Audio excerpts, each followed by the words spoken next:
আসসালামু আলাইকুম। আজ আমরা সপ্তম শ্রেণীর অনুশীলনী 1.1-এর 4, 5, 6 নম্বর ম্যাথ সলিউশন করব। আমরা 4 নম্বরের ক নম্বর ম্যাথ আগেই সলিউশন করেছিলাম।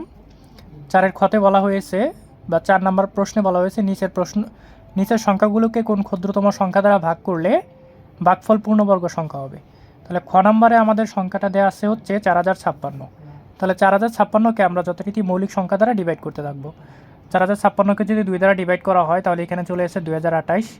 2028কে আবার 2 দ্বারা ডিভাইড করা যায় তাহলে এখানে চলে আসে 1014।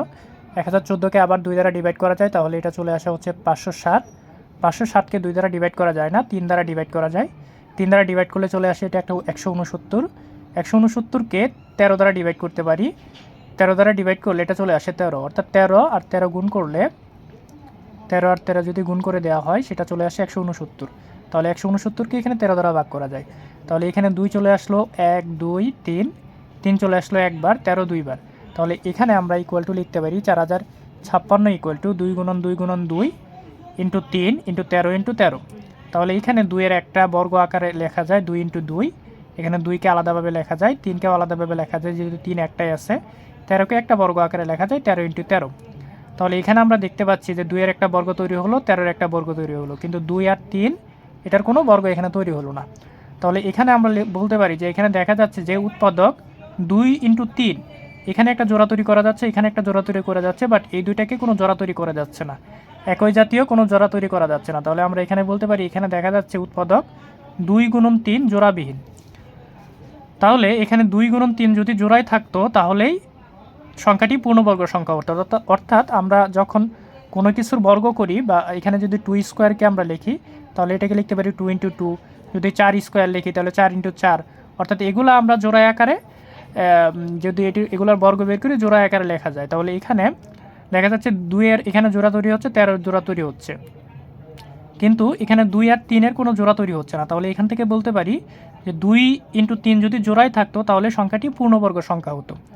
সুতরাং 2 গুণন 3 বা এটাকে যদি গুণ করে দেওয়া হয় 6, তাহলে 6 দ্বারা যদি সংখ্যাটিকে ভাগ করা হয় বা 6 দ্বারা সংখ্যাটিকে ভাগ করলে ভাগফল একটা পূর্ণবর্গ সংখ্যা হবে। তাহলে নির্ণয় ক্ষুদ্রতম সংখ্যা হচ্ছে আমাদের মূলত এই 6। তাহলে এখানে 4-এর ক্ষয়ের উত্তর হচ্ছে 6। খ নম্বর সংখ্যাটা হচ্ছে 21952। যথারীতি 21952কে 2 দ্বারা ডিভাইড করলে এখানে চলে আসে 10976। 10976কে আবার 2 দ্বারা ডিভাইড করলে 5488।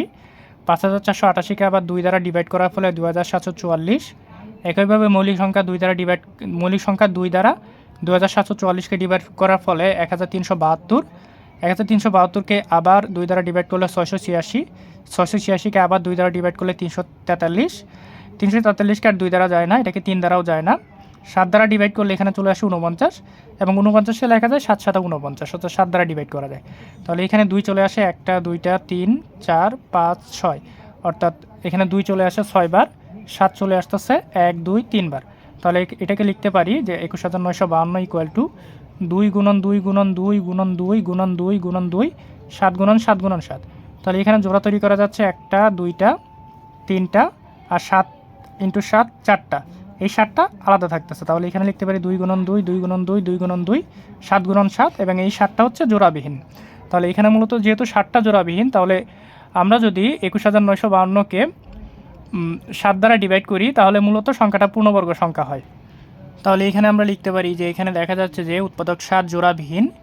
7 যদি জোড়ায় থাকতো তাহলে সংখ্যাটি পূর্ণবর্গ সংখ্যা হতো। সুতরাং 7 দ্বারা ভাগ করলে সংখ্যাটি পূর্ণবর্গ সংখ্যা হবে। তাহলে এখানে নির্ণয় ক্ষুদ্রতম সংখ্যা হচ্ছে 7, আর এই 7টা হচ্ছে উত্তর। গ নম্বর প্রশ্নটা হচ্ছে যে 4639 থেকে কোন ক্ষুদ্রতম সংখ্যা বিয়োগ করলে বিয়োগফল একটি পূর্ণবর্গ সংখ্যা হবে। তাহলে এখানে আমাদের সংখ্যাটা হচ্ছে 4639। তাহলে 4639কে আমরা 2টা জোড়ায় ভাগ করব। আমরা হাতের ডান পাশ থেকে প্রথমে এই 9 আর 3 নিয়ে একটা জোড়া তৈরি করব, তারপরে 6 আর 4 নিয়ে একটা জোড়া তৈরি করব, যথারীতি হাতের ডান পাশ থেকে জোড়া তৈরি করতে থাকব। তারপরে দেখব 46কে আমাদের কোন সংখ্যার বর্গ দ্বারা ডিভাইড করা যায়। আমরা যদি দেখি একের স্কোয়ার হচ্ছে 1 বা একের বর্গ হচ্ছে 1, 2-এর বর্গ হচ্ছে 4, 3-এর বর্গ হচ্ছে 9, 4-এর বর্গ হচ্ছে 16, 5-এর বর্গ হচ্ছে 25, 6-এর বর্গ হচ্ছে 36, 7-এর বর্গ হচ্ছে 49। তাহলে এখানে আমাদের সংখ্যাটা হচ্ছে 46। আমাদের 6-এর বর্গ আসে 36 এবং 7-এর বর্গ আসে 49। যদি আমরা 7 দ্বারা নিই তাহলে 7 দ্বারা এটাকে যাবে না, বিকজ এখানে সংখ্যাটা হচ্ছে 46, তাহলে 6 দ্বারা এটাকে আমরা নিব 6। এখানে আমরা যদি 6-এর বর্গ করি এখানে চলে আসবে 36, তাহলে 46 থেকে 36 মাইনাস করে দিলে এখানে চলে আসে 10। এই পরবর্তী জোড়াটা এখানে নেমে যাবে 3 9। তার পরবর্তীতে এখানে আমরা 6-এর দ্বিগুণ, অর্থাৎ এখানে 6-এর দ্বিগুণ হচ্ছে 12, 12টা এখানে লিখে দেব। 12 লেখার ফলে এখানে আমাদের সংখ্যাটা হচ্ছে 1039। এখন এখানে আমাদের 12-র সাথে এখানে এমন একটা সংখ্যা যোগ করতে হবে যে সংখ্যাটা এখানে যদি আমরা 1 2, এখানে যদি আমরা 6 নিই 6 দ্বারা গুণ করতে হবে। এখানে যদি আমরা 12-র সাথে 7 নিই তাহলে 7 দ্বারা গুণ করতে হবে। অর্থাৎ এখানে যে সংখ্যাটা নিব এখানে একই সংখ্যা নিতে হবে এবং একই সংখ্যা নিয়ে দেখতে হবে এটা সমান বা ছোট কোন সংখ্যাটা হয়। আমরা যদি এখানে 8 নিই 12-র সাথে 8 নিই তাহলে 8 দ্বারা গুণ করার ফলে এখানে চলে আসবে 8 8 64 4, হাতে আছে 6, 8 দুগুণে 16 আর 6 হচ্ছে 22, 22-এর 2, হাতে আছে 2, 8 একে 8 আর 2 হচ্ছে 10, তাহলে 1024 চলে আসে। এখানে হচ্ছে 1039, অর্থাৎ কাছাকাছি সংখ্যা চলে আসে। এখানে যদি 9 বসাই তাহলে 9টা বড় সংখ্যা চলে আসে, তাহলে এখানে 8 বসালে এখানে 1024 মাইনাস করে দিলে এখানে চলে আসে 15। এখানে যেহেতু 8 বসিয়েছি আমরা এখানেও 8 বসিয়ে দিব। তাহলে এখানে পরবর্তীতে আমরা বলতে পারবো যদি সংখ্যাটির বর্গমূল নির্ণয়ে বাকশেষ বিদ্যমান, বাকশেষ কত এখানে, বাকশেষ হচ্ছে 15, সেহেতু 4639 সংখ্যাটি পূর্ণবর্গ সংখ্যা নয়। সংখ্যাটি থেকে 15 যদি বিয়োগ করে দেওয়া হতো, অর্থাৎ এখানে যদি সংখ্যাটা 1024 হতো অর্থাৎ 15 কম হতো, তাহলেই ওই সংখ্যাটা মূলত পূর্ণবর্গ সংখ্যা হতো। তাহলে আমরা এখানে বলতে পারি 15 বিয়োগ করলে বিয়োগফল পূর্ণবর্গ সংখ্যা হবে। তাহলে এখানে নির্ণয় ক্ষুদ্রতম সংখ্যা চলে আসে 15, আর এই 15টাই হচ্ছে এখানের অ্যান্সার। সর্বশেষ যে প্রশ্নটা সেটা হচ্ছে 5605-এর সাথে কোন ক্ষুদ্রতম সংখ্যা যোগ করলে যোগফল একটি পূর্ণবর্গ সংখ্যা হবে। তাহলে এখানে আমাদের সংখ্যাটা দেওয়া আছে 5605। তাহলে যথারীতি এখানেও আমরা দুইটা জোড়া তৈরি করে নিলাম, 5 আর 0 নিয়ে একটা জোড়া এবং 6 আর 5 নিয়ে একটা জোড়া। তাহলে এখানে দেখা যাচ্ছে যে আমরা যদি এখানে 7-এর বর্গ করি, 7-এর বর্গ চলে আসে 49, 8-এর বর্গ চলে আসে 8 8 64, তাহলে এখানে সংখ্যাটা হচ্ছে আমাদের 56। তাহলে এখানে আমাদের 7 দ্বারা নিতে হবে, যেহেতু 8 দ্বারা নিলে এটা 64 চলে আসে, তাহলে 7 দ্বারা নিলে 7 7 49, সেখানে 49 নিলাম। 56 থেকে 49 মাইনাস করলে 7 চলে আসে। আমরা পরবর্তী জোড়াটা এখানে নামিয়ে দিলাম 05। 7-এর ডাবল হচ্ছে 14, এখানে 14 লিখে দিলাম।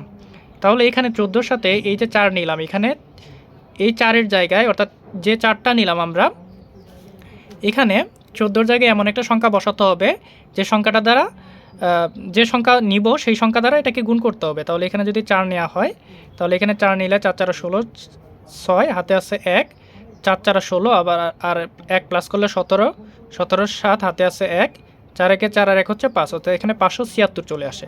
এখানে আমাদের সংখ্যাটা হচ্ছে 705। আমরা যদি এখানে 5 নিতাম, অর্থাৎ 14-র সাথে এখানে 5, তাহলে এখানে 5 দ্বারা গুণ করতে হতো।